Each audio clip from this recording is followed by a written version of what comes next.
कहते हैं इंसान भगवान के बाद सबसे बुद्धिमान रचना है। लेकिन क्या हो जब वही इंसान अपने बुद्धि का इस्तेमाल शैतान बनने के लिए करने लगे।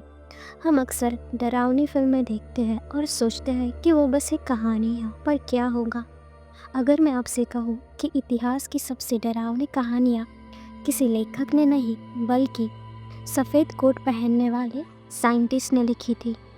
आज हम विज्ञान के उस अंधेरे कोने में झांकने वाले हैं जहाँ इंसानियत की चीखें आज भी गूंजती है।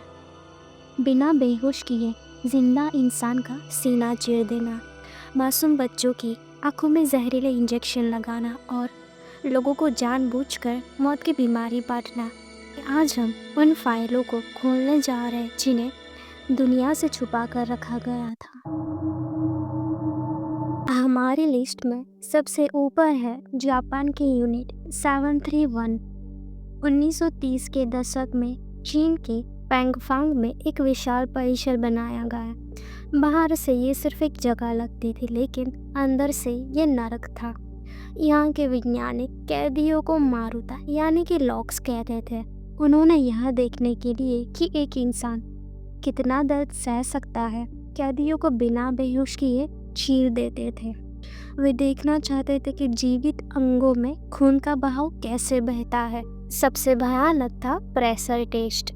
कैदियों को वैक्यूम चैम्बर में डालकर हवा तब तक निकाली जाती थी जब तक उनकी आंखें सॉकेट से बाहर नहीं आ जाती थी। प्लेग और हैजा से संक्रमित बमों का परीक्षण गांव वाले एरियो में करते थे।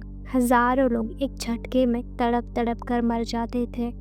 युद्ध के बाद अमेरिका ने इन अपराधियों को सजा देने की बजाय उनके डेटा के बदले उन्हें जीवन दान दे दिया। जर्मनी के ऑस्विट्स कैंप में एक ऐसा डॉक्टर था जिससे खुद मौत भी डरती थी, जोसेफ मेंगल। उसका जुनून था आर्यन नस्ल को सर्वोच्च बनाना। मेंगल को जुड़वा बच्चों यानी कि ट्विंस से एक अजीब लगाव था। उसने 1500 से ज़्यादा जुड़वा बच्चों पर प्रयोग किया। वह बच्चों की आंखों में केमिकल डालकर उनका रंग बदलने की कोशिश करता था, जिससे बच्चे अंधे हो जाते थे। एक रात उसने 2 छोटे बच्चों को पीठ में आपस से सिल दिया ताकि कॉन्जॉइंट ट्विंस बनाया जा सके। उन बच्चों की इन्फेक्शन से हफ्तों तड़पने के बाद मौत हो गई थी। वह बिना एनेस्थीसिया के लोगों के अंग काटता और उन्हें दूसरे कैदियों के शरीर में जोड़ने की कोशिश करता। उसके लिए इंसान सिर्फ एक मांस के टुकड़े के बराबर थी। 1950 में अमेरिका को डर था कि सोवियत संघ माइंड कंट्रोल तकनीक विकसित कर रहा है। जवाब में शुरू हुआ प्रोजेक्ट MK अल्ट्रा। CIA ने अपने ही नागरिकों, वेश्याओं, कैदियों और मानसिक रोगियों को LSD जैसे ड्रग्स दिए। उन्हें हफ्तों तक अंधेरे कमरों में रखा गया और बार बार एक ही टेप सुनाई गई ताकि उनका व्यक्तित्व मिटाया जा सके।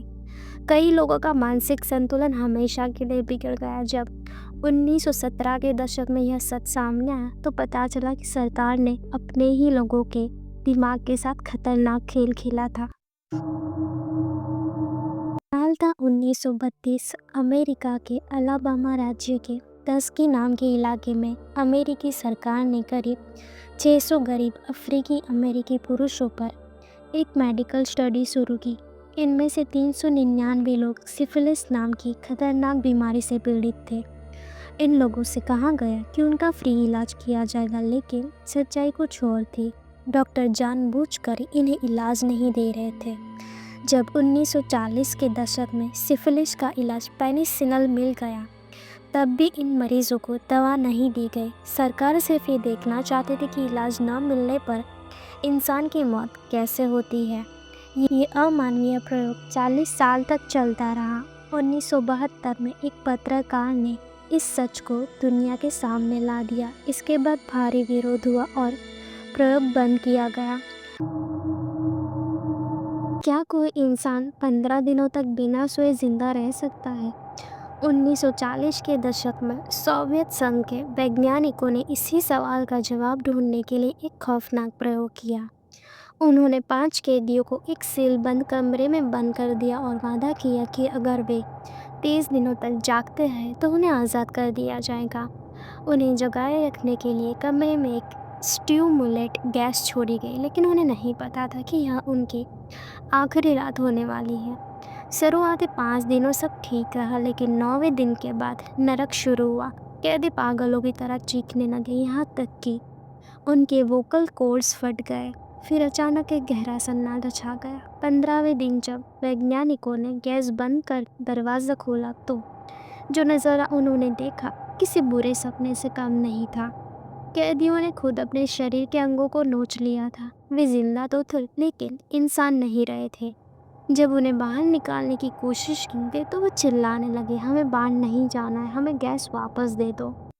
साइंस हमारी तरक्की के लिए है, लेकिन क्या उस तरक्की की कीमत मासूम जानें होनी चाहिए?